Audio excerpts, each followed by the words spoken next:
This is KC Sports Network, proudly presented by Emprise Bank. What's going on, everybody, and welcome back to another episode of No Other Pod. I'm Jimmy.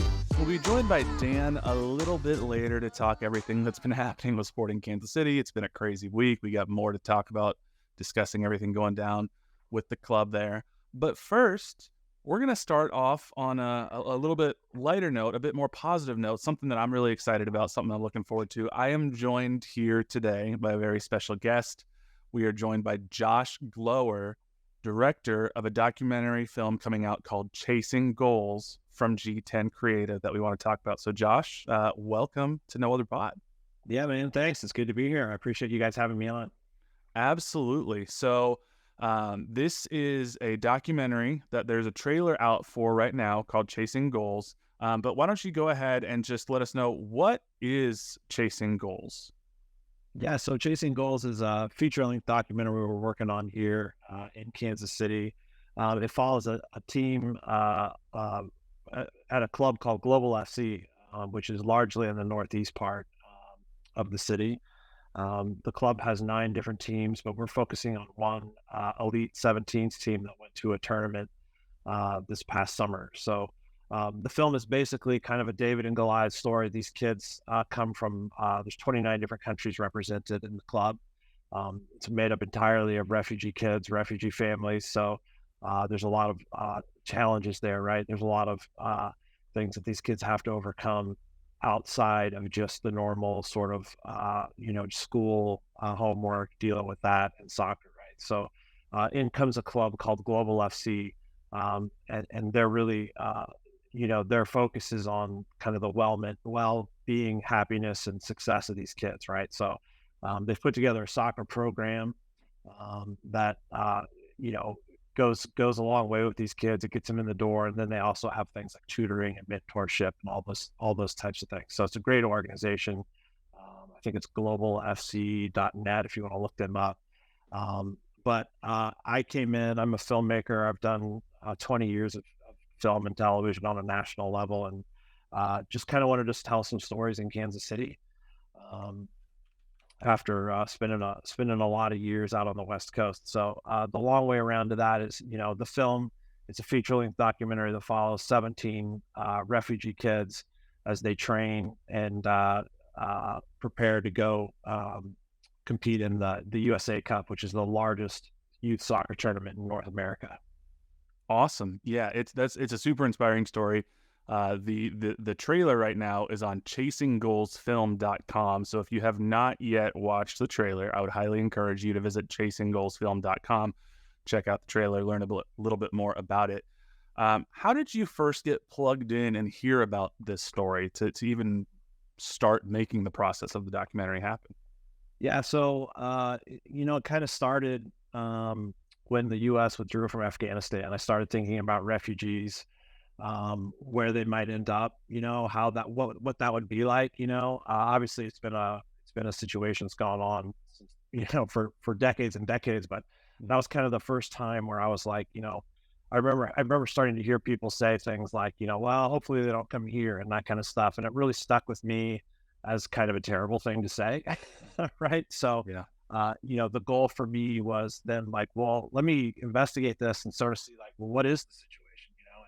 I started volunteering at some resettlement agencies, Del Lam and JVS here in Kansas City, just here and there, looking for stories to tell, thinking, as a filmmaker, could I humanize this story and maybe just shed some light on the fact that like these are just people in a really bad situation who do need help, but it's, doctors and lawyers and just regular people as well, it all across the spectrum, entry-level jobs all the way up to, big politicians, whatever the case may be, right? And they're just in a bad situation, and they might need some help. So I started volunteering and looking for these kinds of stories, and I really wanted to get my daughter involved. I wanted her to see something outside of our kind of little suburban bubble. And someone mentioned to me this club, Global FC, that she could actually come, she could train with the kids, she could help, she could hand them waters, during practices and that kind of thing. And not necessarily be like an earth-shattering help, but just be there and experience it. And so I went out there and checked it out. And I met the brand new director of coaching at the time. His name was Mike Brown. He started almost the exact same time I met them. And he just had this idea to kind of expose these kids in these clubs to the kind of experiences that they're not getting just practicing and playing with the same kind of teams here. And that was to take them to this massive tournament. So I immediately kind of had a light bulb moment, like, let's see them try to put together this team. Let's see, they tried to do it. They only had a month to prepare. They didn't have enough players to play on 17's elite team. So they combined, I didn't know this at the time, but there was even 14. It was 14 all the way up to 17. I think some of the kids said they were 15 and then later found out they were 14. So it was 14s up to, playing grown men essentially. And it was a really cool experience, watching these kids come together, gel as a team in a month, and then go up there and compete against teams who have been playing together for years and years and years. It was a real sort of, the juxtaposition of some sort of suburban teams with all the money in the world, all the parental support in the world against these kids who, some of them haven't been here for very long at all. Some of them don't know English very well. Some of them have holes in their shoes. Some of them don't have shoelaces, and they're competing against clubs that have everything. So, and in the trailer, one kid says, we have something that they don't have, and that's heart. And it's true. It's an incredible thing to watch these kids come together and do what they do, which is play soccer. Yeah, it's incredible. I've watched the trailer a number of times. I can't wait for the feature length version to come out. It looked like at one point in the trailer they were in the Mall of America, so I assumed that the tournament might have been up in the Minneapolis area. Is that correct? Yeah, the tournament's it was in Blaine, Minnesota, which is just outside of Minneapolis. But the coach had the idea to take them to the Mall of America while we were there, which was a pretty wild ride. Pun sort of intended there, but some of these kids had never seen anything like that. Some of them work at Worlds of Fun, so it was not that big of a deal. But just to watch them go in there and just be kids and not have to worry about anything that they normally might be worried about, and just sort of cut loose. And I think we bought them each 2 rides. Like that's all the time we had. And our friends up here in Liberty who own a Chick-fil-A donated all these Chick-fil-A meals. So we went and rode some rides and had some Chick-fil-A and then went off to take care of business in the tournament. But it was pretty fun. And it's interesting that everyone points that out in the trailer, that there's soccer and then there's Kansas City, but like everyone's like, you should show more about them, like just being kids at the Mall of America. Like, well, yeah, and it was great, just to see them all light up. And even one of the coaches in there who's from Nigeria. He's a grown man. You can see him just really loving the rides, and I like that part of it too. Yeah, for sure. You mentioned that the kids as part of Global FC come from 29 different countries. Some of them, may not even speak English or at least speak it very much. So what was it like for you, sort of seeing this team in the month come together and then travel to the USA Cup?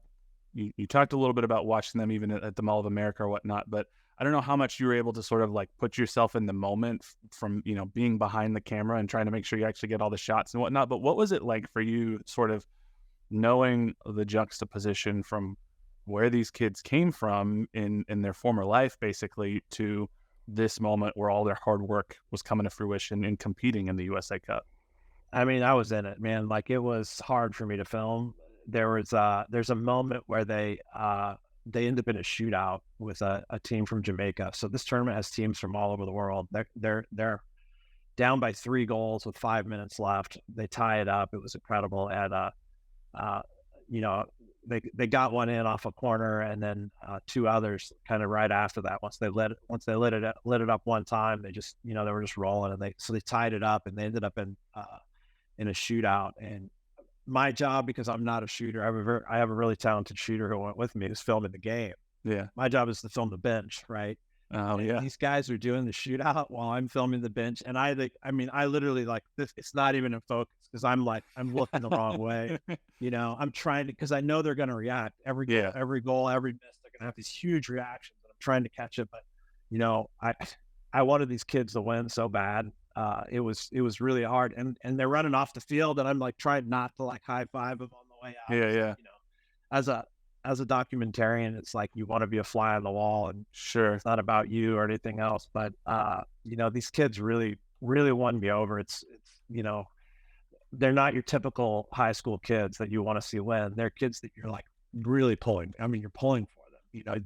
Sure. You just want everything in the world for them. And watching them go up there and do as well as they did, it was really incredible. Yeah, I mean, I think there's a shot in the trailer where it looks like it must have been after like maybe the equalizing goal or something. You can see the celebration, and it, like I said, every time I've watched it, it just gives me goosebumps. I want to see the whole thing play out. It is mentioned in the trailer at one point that soccer could be, quote, the way out for some of these kids. So, what does that mean for these kids? And I guess a second part of that is sort of like, what is your hope for these kids, and what is the hope for Global FC for these kids beyond this tournament and beyond Global FC as a club? Yeah, I mean, my hope for these kids is that they all make it to where they want to be, right? Some of them, they want to be pro soccer players, and some of them are pro soccer players. Some of these kids are incredible. Some of them, that's not their dream, but they want to do something else. And I hope that they make it there. And I think Global is the perfect place for them to be right now, to make those kind of connections and learn the systems that they need to get into college and fill out applications and all those kinds of things. Because that's one of the things that the club does, is just really try to pair these kids up with mentors, people who can help them get to where it is they want to be. I'd love to see them all play soccer somewhere, but I have to also realize, like, what do they want to do? Sure. And most of them do. Most of them do want to play soccer. But I heard, everything from I want to be a doctor to I just want to travel the world. One kid told me he just wants to go see Texas. Whatever it is, I hope they can do that. I really think the club, Global FC, is vital and paramount, and the network that they have created of mentors. We interviewed a teacher at East High School, and she totally downplays her role. Her name is Mrs. Hunter. She downplays her role as like she just helps them with the paperwork, and it's like, no, I mean, it's unbelievable the difference that I could see that these people make in these kids' lives. And I'm just recording that, and Yeah.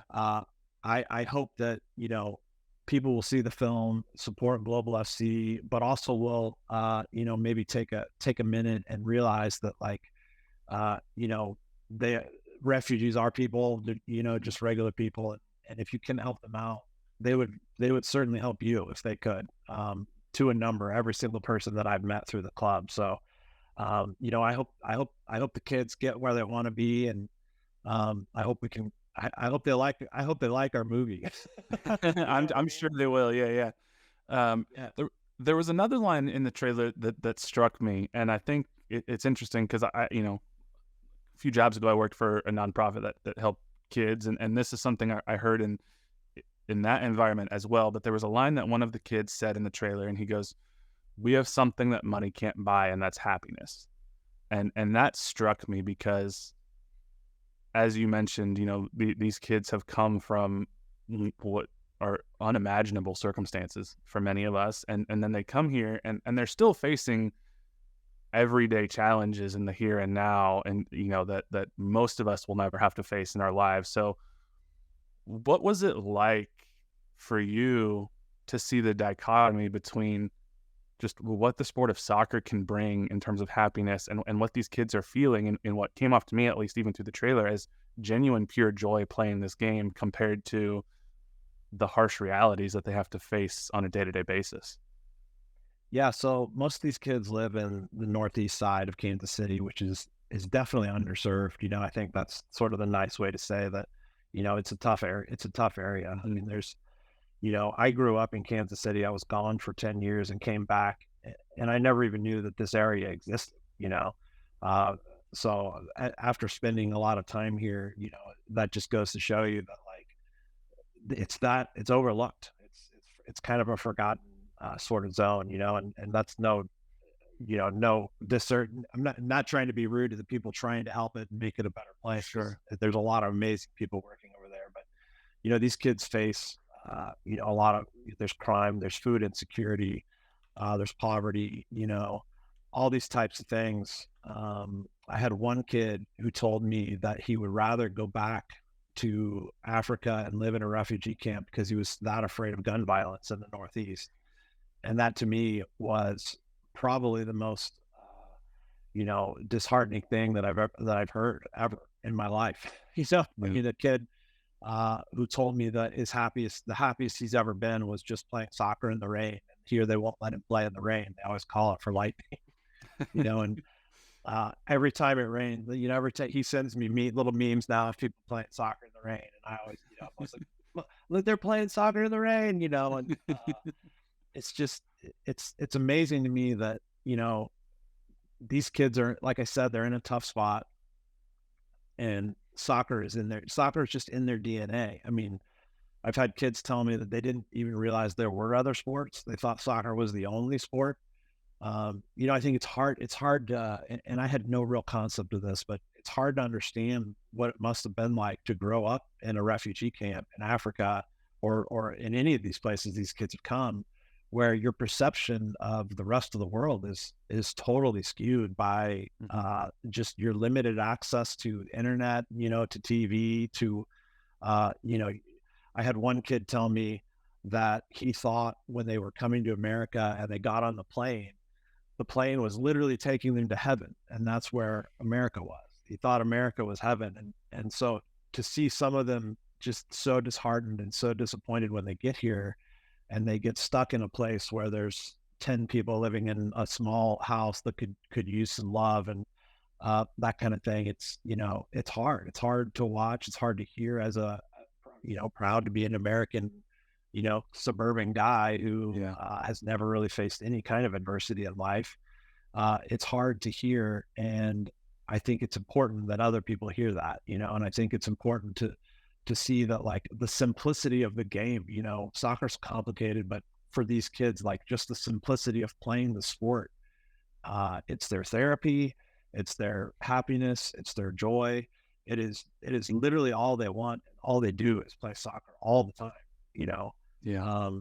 And it's funny because we're trying to film them outside of soccer, outside of, let's see you doing something else just for the film so we can, like, switch up what we're doing or whatever. And it's, I've had several of them tell me, you don't understand. All we do is play soccer. That's all we do. And it's truly incredible, and I think that, some of that, is to the credit of the club, is to, the credit of people like Mike Brown, who drives these kids to their games. He drives them to their practices. He goes, there's this network of coaches who get their cars and they fill them up with players and drive them an hour to the game, and they'll spend 2 hours dropping them back off again. Every single one of those coaches has told me their favorite time is in the car with these kids, because they just let loose and they just talk, and they just talk to these kids and they try to figure out what do they need, and it's just truly, it's an incredible thing. I mean, it's so cheesy, and there's really no better way to say it, but it's been an honor to watch these people make this kind of difference in these kids' lives. And, hopefully that comes through in the film.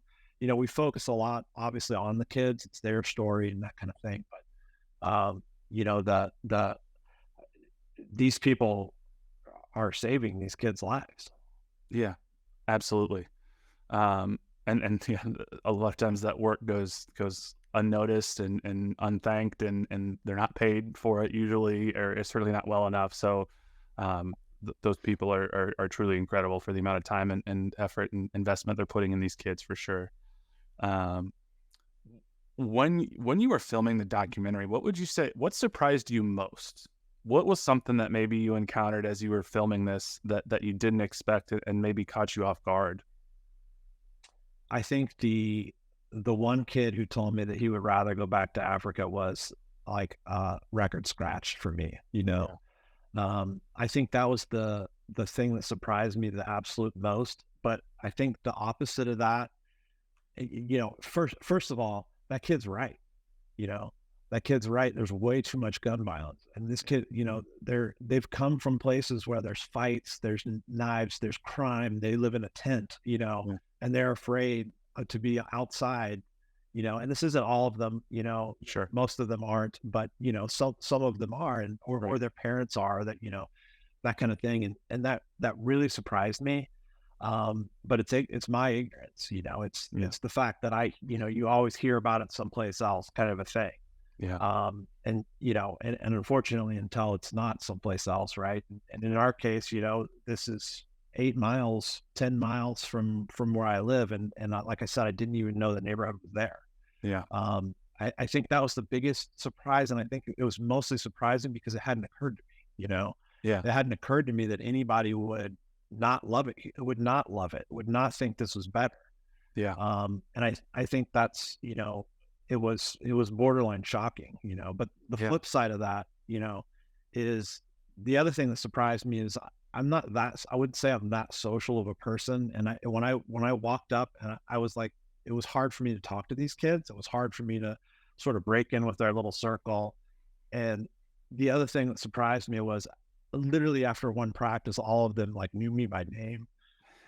You know, would walk up to the car, like we have all this gear. Like there was this kid, Samuel, who would carry my cases for me ever since, no questions asked. He would just be like, "Hello, Josh." And he would just pick up stuff, carry it over.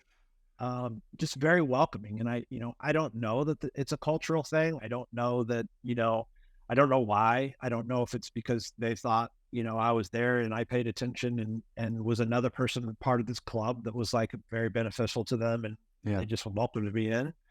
But that was surprising too, you know, and now I feel like I know them, but I sit here and I watch the tape all day. We're in the process of editing the film, and I feel like I know them probably better than they think I do. You know? So probably like, oh yeah, remember that guy who used to hang around all the time, and he said he was going to make a movie. What happened to that? You know, like to me, it's like, oh no, there's Donna, there's Maposo, there's Zach. You know, every day I see these kids on my computer screen, and it's fun. And, you know, a full circle moment, my daughter has gone out with them and she loves these kids, and she'll come in and sit on this couch behind me and be like, she'll watch and be like, oh, that's when Donna kicked the freak. You know, that's when Donna scored. You know? Whatever the case may be, you know, and it's been fun. You know, I was blessed that they let me in, you know. They're telling me their stories, you know. Now we're in the process of getting some of the, like I said, some of the home life and that kind of thing. And some of their families have just welcomed us in, and we just walked in their house and started filming them, you know? Yeah. Other people are a little more guarded, and I respect that and totally okay with that. But, you know, to hear these kids, you know, anywhere from 15 to now 18, tell about this trauma that they've been through and just be so willing to tell us, you know, hopefully that says something about me and my crew, but I think mostly just, you know, these kids are just very welcoming, and it's kind of an open arms deal. So I think those are the two things that really sort of surprised me. Yeah. It's a similar question I have, but it's a little different. What would you say you learned from the kids as you went through the process of filming this? And you're still filming and gathering footage and editing, obviously, but was there anything that you learned from them?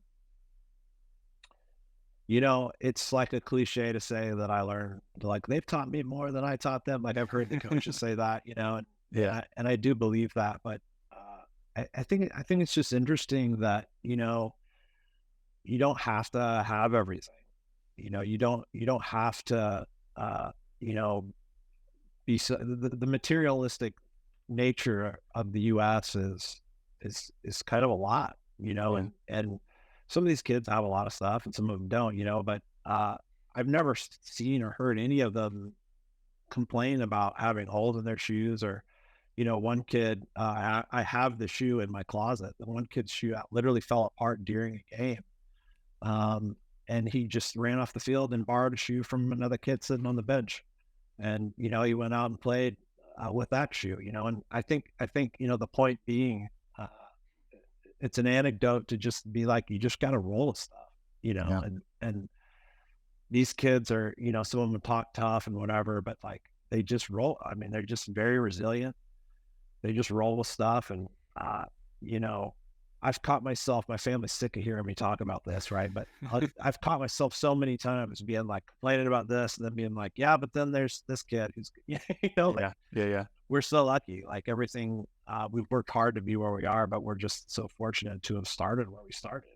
Yeah, absolutely. Totally get that. And I think what is interesting as a parallel to the film that you're making, and I don't know how much it will be touched on or not, but you mentioned that some of these kids do want to go on and play soccer, beyond Global FC.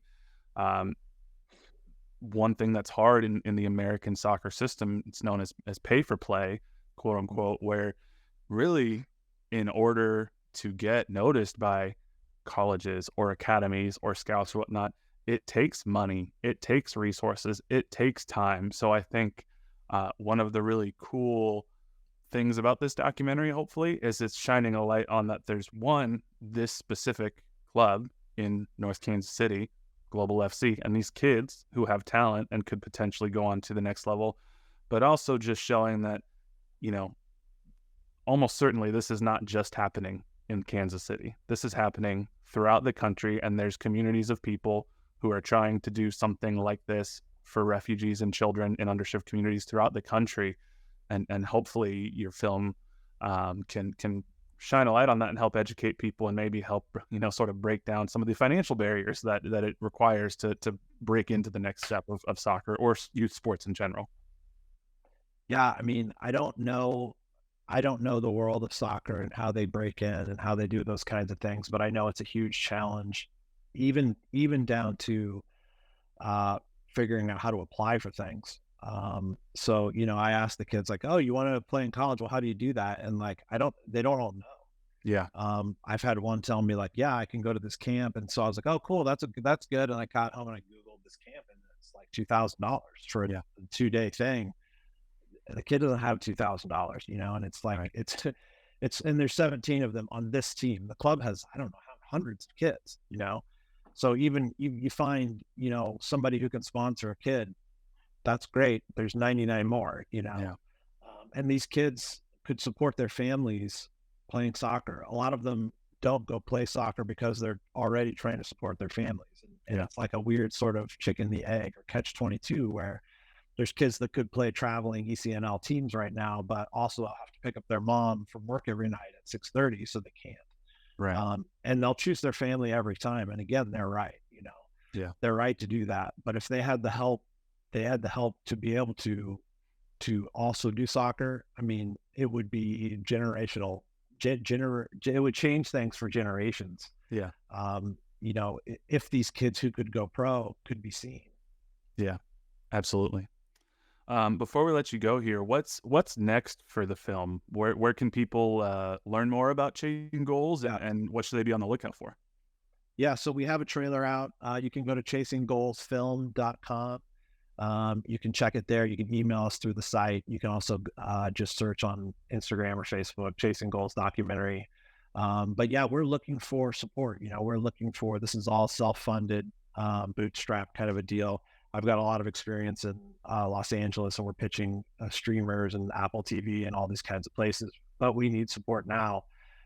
So if anybody out there, anybody's listening, just get at us, send us an email, and we're in the process of finishing up the film. And, I think we're going to try to have it done before some of the boys graduate high school. But as we have other full-time jobs and all that kind of stuff, we'll see if we can get it done. But yeah, the idea will be to do a premiere in Kansas City and invite some cool people to make the boys feel like stars for a night. And, hopefully, like you said, get this film in front of some, I don't know, scouts, colleges, whoever we can, and just kind of get the word about Global FC and these boys. Awesome. Well, Josh, thank you so much. Like you said, chasinggoalsfilm.com if you want to learn more about the film, and check out globalfc.net if you want to learn more about Global FC as well. So, Josh, thank you so much for joining us. Thank you, guys. I really appreciate it. Awesome. We'll take a quick break. We'll be right back. We appreciate you supporting KC Sports Network by listening to our podcast. You have helped us become the highest-ranked Chiefs podcast network in 2022 and 2023. And don't forget about our daily Substack newsletter, the best written analysis you can find on the Chiefs straight to your inbox every day. kcsn.substack.com. Surprise, bitches! Blowing your minds right now. Daniel Kooser is back on the pod. Hey, man, Jimmy, you just had a sweet interview, man. I missed like a third of it. I was like, I'm here. I'm like here listening, but I missed like 8 minutes or some shit. It was wild. Yeah. Very good though. Very good stuff. Well, thank you. I knew, and we knew you were going to be able to be there for at least part of it. I didn't know when you came in. The way our setup is behind the scenes, behind the curtain. There's like a waiting room in our recording session online. So I was like, for all I know, Dan's here listening. I don't know. And then you popped up. I know. I was gonna message and be like, "Hey, handsome boys." I didn't want Josh gonna be like, "What?" I didn't know this man. I thought about saying something, but he would have been like, "Are we done?" I will say, thank you again so much to Josh for coming on. Make sure you go check out the trailer and Global FC. It's a really inspiring story. So glad that we had that to talk about to break up the rest of this shit. Yeah, there's some stuff going on, man. I think my favorite thing in the world right now is just seeing very innocent preseason Sporting KC tweets get blown up by our people. I mean, do you hear the people sing? It's a revolution, bro. That's 2 straight weeks with Les Mis on the pod. So 2 straight weeks. Will you join in our crusade? I'm in it, dude. The crusade is on. But I want to tell you, there's a reason why we do this, and a big reason is this review I'm about to read. The podcast. This is kind of what makes it all worth it. So hear me out. New review, y'all. If you've yet to do it, stop being a jerk and go do it. Har42C said, 5 stars, a bright light in a dark SKC era. I discovered your podcast a couple of years ago and have enjoyed tuning in weekly to hear your takes on SKC, banter on timely topics, and the complimentary camaraderie between the two of you. Look at that. On one of the first No Other Pods I listened to, you discussed SKC's silence on abortion legislation. I think it was the bill affirming abortion that passed in Kansas. I'm dismayed that SKC has once again disregarded its female fan base with the decision to hire Gavin Wilkinson. But I'm really grateful that the two of you speak out time and time again in support of women and social justice in general. I'm proud that we have folks like you in the SKC community that are holding Sporting's leadership accountable to these things.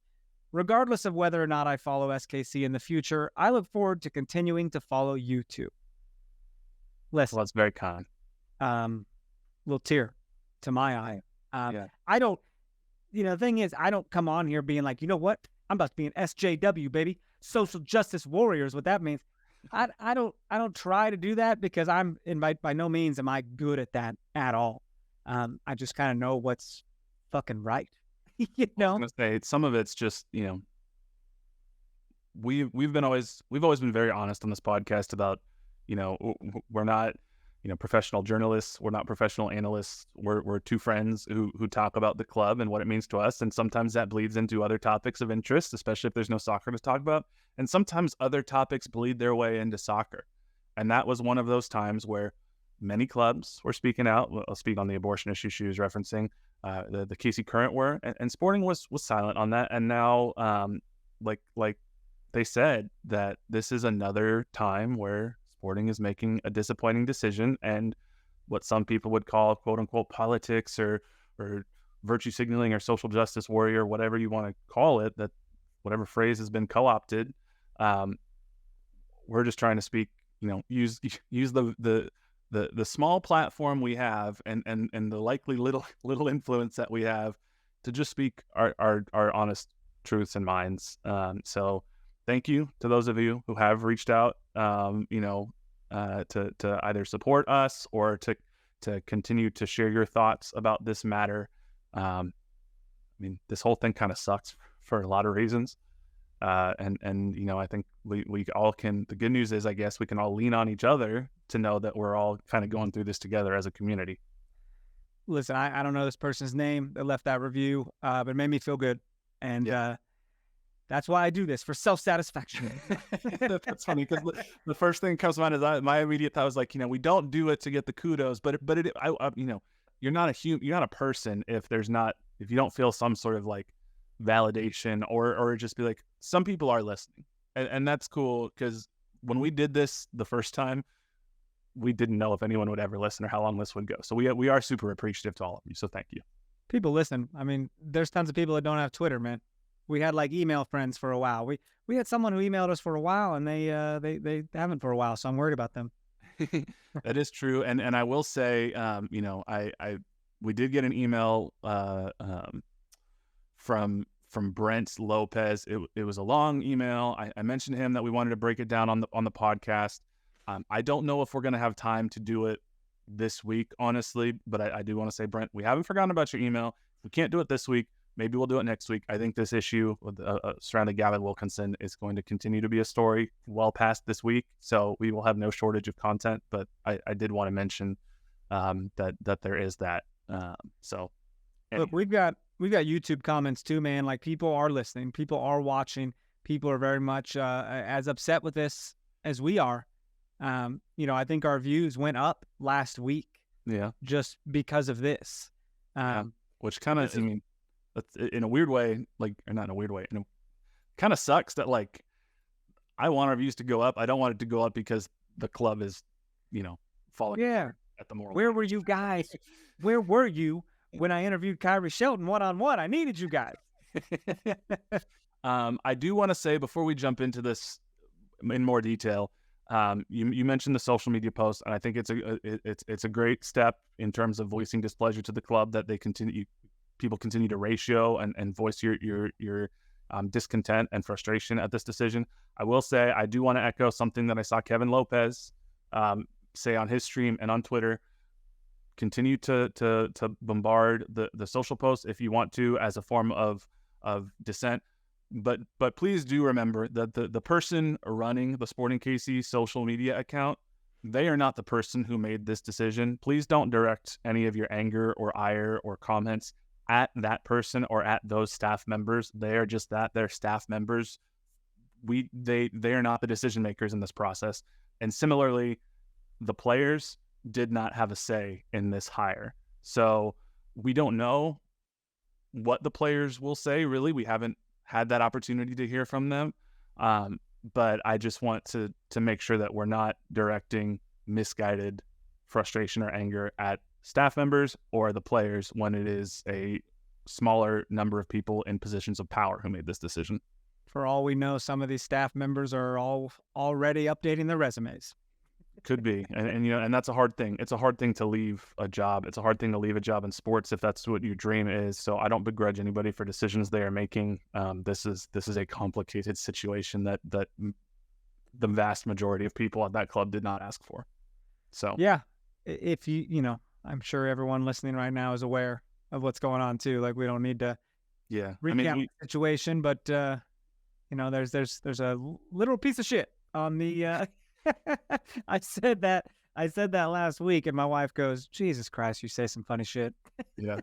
It's we talked about it last week because we recorded our last episode of the podcast mere hours after the introductory press conference of Gavin Wilkinson.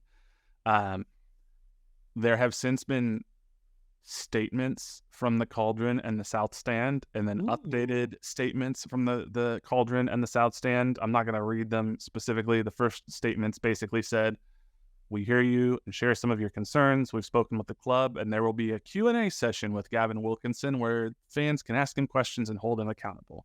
And I think that was met with, to put it nicely, a very tepid response from many of the fans, basically being like, that doesn't do anything for us.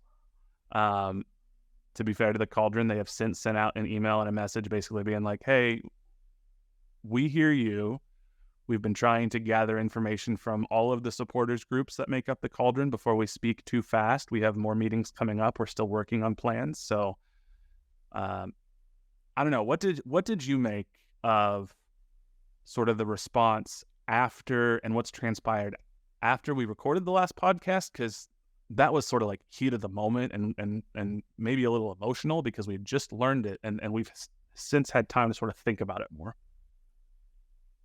What was your question there? What did you ask me? What have you made of like and what do you think about the response that fans have continued to keep up and try to sustain over the last week? This wasn't just like a one-day thing. We don't know how far it will go, but yeah, it'll be interesting if this is the, how is Sporting looking at this? Like, are they like, oh, it's just internet, like it's just Facebook, it's right. just Twitter, it's just Instagram. Like those aren't our true fans. And I hate to tell you, like these are the real ones. Like we're all pretty mad. And a lot of the diehards that I know are ones being very vocal about this. Yeah. And, telling similar stories to what you told last week. And you wrote a little article, man. You wrote a little article about your feelings. You had a lot of them. And I did. And it was good. It told it like it was. And I think a lot of people enjoyed it as well. I think you got some good feedback on it, right? Yeah, I did. I mean, there's a couple of, jokers out there who don't want to have a serious conversation and just decide to try to, throw barbs just to get a reaction. And no, not the other jokers, not you. But, if people, have a different thought and want to have a good faith conversation, I'm willing to have that.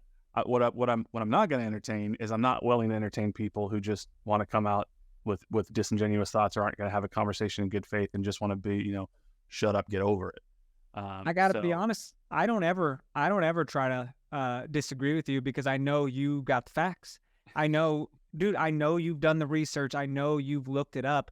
And really that's how I approach my conversations in general. I'm like, here's my opinion, but I could take it or leave it because I really don't know that much about it. Like, yeah, I don't know all the facts to a lot of bullshit. And this was one as well. Like you've had to really educate me about this a lot. And it has been, it's been crazy, man. And I don't know if Sporting's going to give a shit what fans think.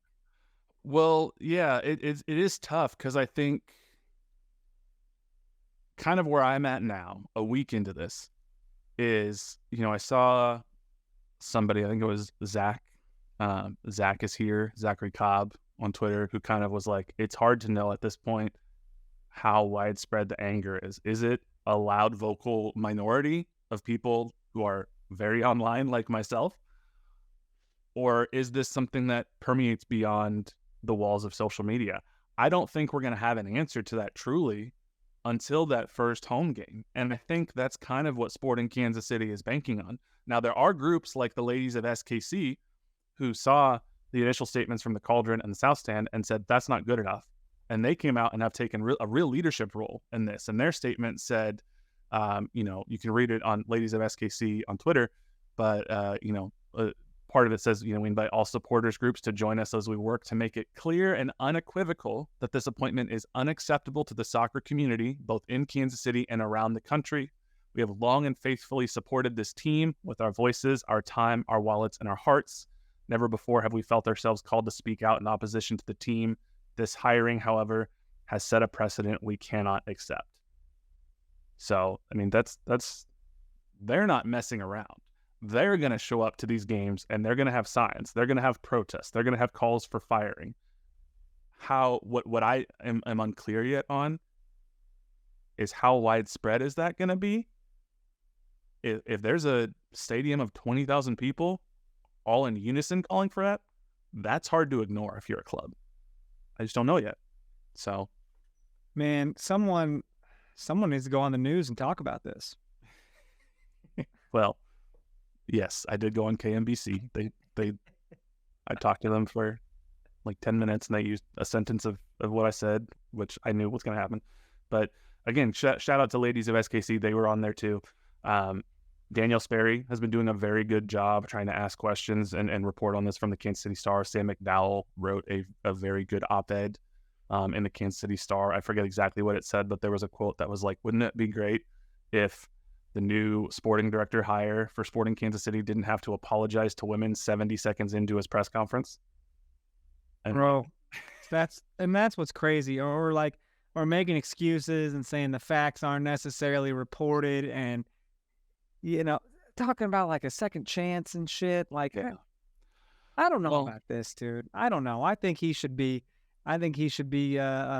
season ticket rep. Sorry, no disrespect to season ticket reps. I think that, in my opinion, that's the ground level to like get into a sports business, is become a rep, probably. I mean, put that dude at the gates scanning tickets. All right, let me see your QR codes. I'm Gavin Wilkinson. The one thing the club, and I've thought about this more over the last week, and one thing the club kind of relied on was, we believe him, we think he's sincere, and we believe people deserve a second chance. They kept saying second chance.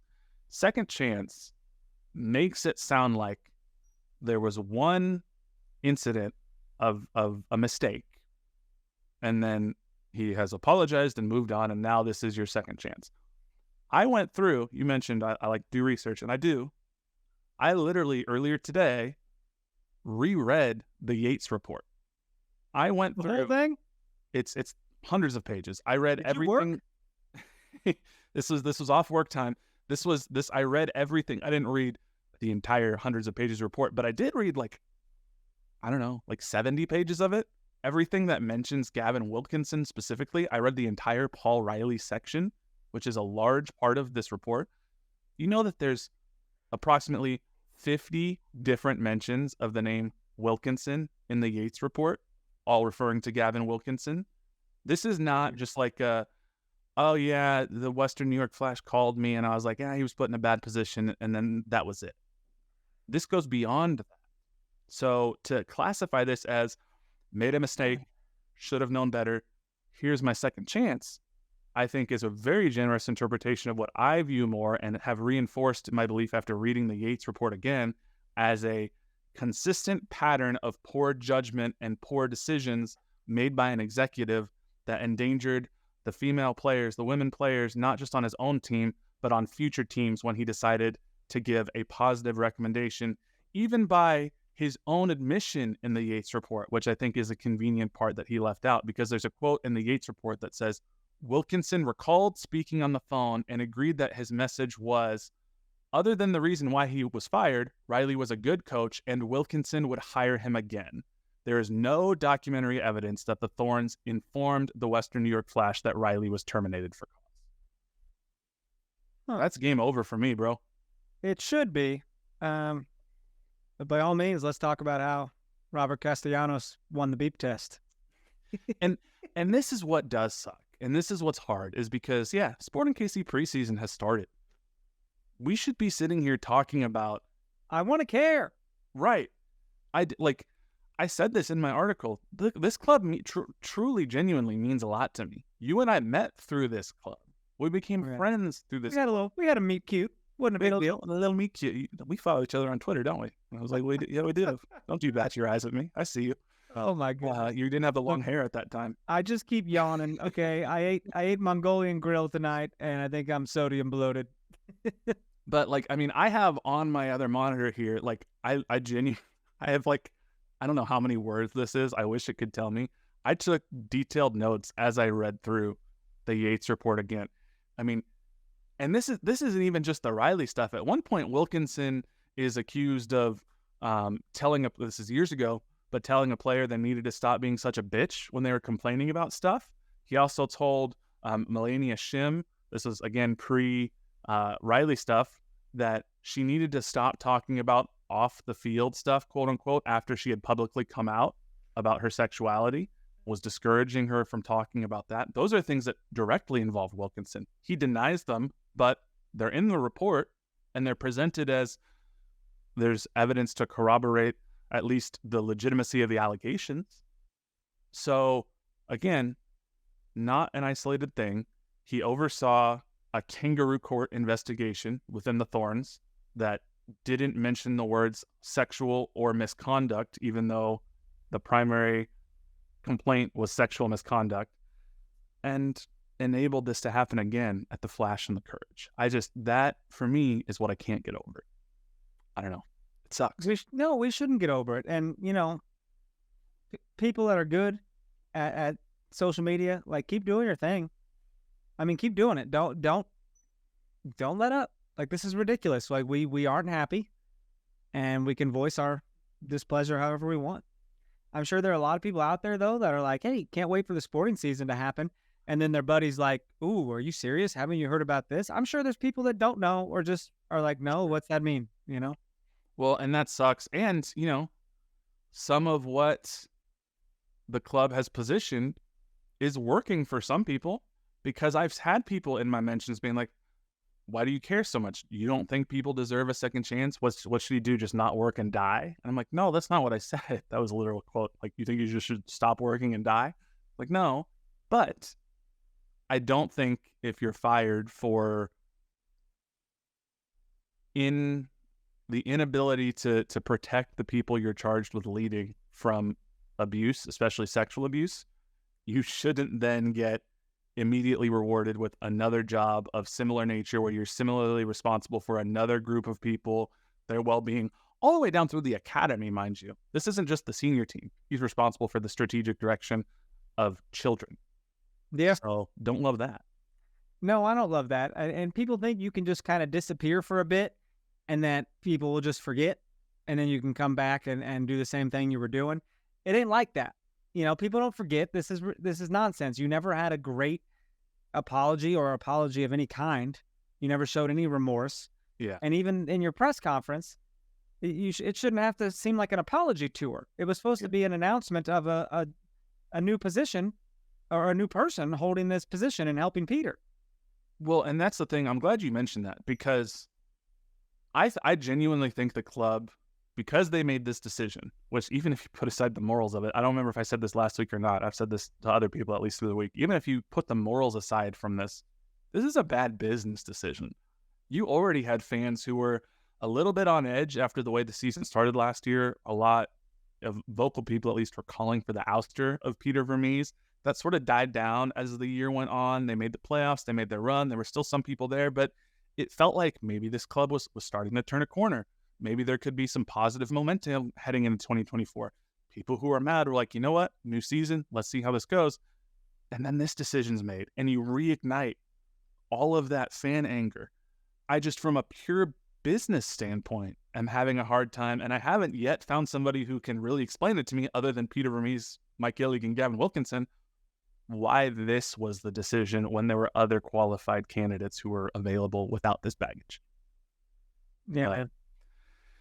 It sucks. I don't think we're going to get any answers anytime soon, because the most recent quotes, I almost said queets, quote tweet. I didn't say what you thought I was going to say. I almost said something close, but quote tweets. I'm done. The most recent quote from a tweet. Sporting Kansas City president and CEO. This is, by the way, credit to Daniel Sperry from the Kansas City Star. He tweeted this out, a link to his story. This is from his story.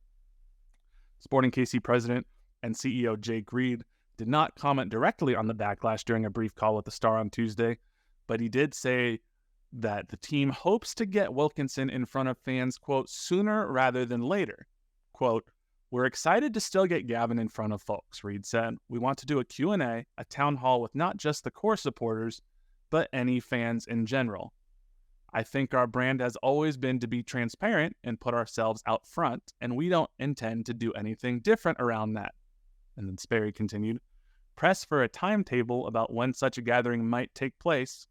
Reed noted Sporting KC's busy preseason schedule, but said that the club's aim is, quote, "at the latest, late February or early March." So that's earliest timeline, 6 weeks from now. Could be as much as 2 months from now.